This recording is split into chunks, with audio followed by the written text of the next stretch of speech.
तुम्ही तर दिलं नाही, आम्ही देतोय, त्याचं स्वागत केलं पाहिजे। काही लोक म्हणतात ही योजना याचे पैसे मिळणार नाहीत, फक्त निवडणुकीसाठी हे जाहीर केलंय। मी आपल्याला मगाशी पण सांगितलं, मी आपल्याला शब्द देतो, येत्या 17 तारखेला पुन्हा एकदा सांगतो, तुमच्या खात्यात 2 हप्ते जमा होणार म्हणजे होणार। 1,500 आणि 1,500 3,000 रुपये। आता महिन्याला 1,500 रुपये म्हणजे वर्षाला 18,000 रुपये। आज काही लोक म्हणतात की या बहिणींना हक्काचे पैसे मिळाले तर आमचं काय होणार?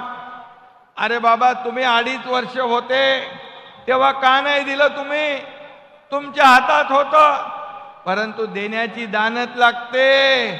ते घेणारे होते, आम्ही घेणारे नाही, आम्ही देणारे आहोत, आणि म्हणून आम्ही देतोय। आणि म्हणून बहिणींना हक्काचे पैसे मिळू नये म्हणून योजनांवर टीका करतायत, कोर्टामध्ये कुणाला तरी पाठवतायत, कोर्टाने पण ते फेटाळून लावलं।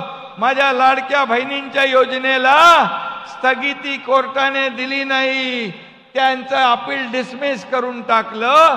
कोर्टाने देखील तुमच्या बहिणींच्या बाजूने निकाल दिला, मी कोर्टाला देखील धन्यवाद देतो। आणि या योजनांवर एकत्र येऊन यात्रा काढू लागले। आता मला सांगा, ही यात्रा आहे की या विरोध करणाऱ्या येड्यांची जत्रा आहे? हे आपल्याला ठरवायचं आहे।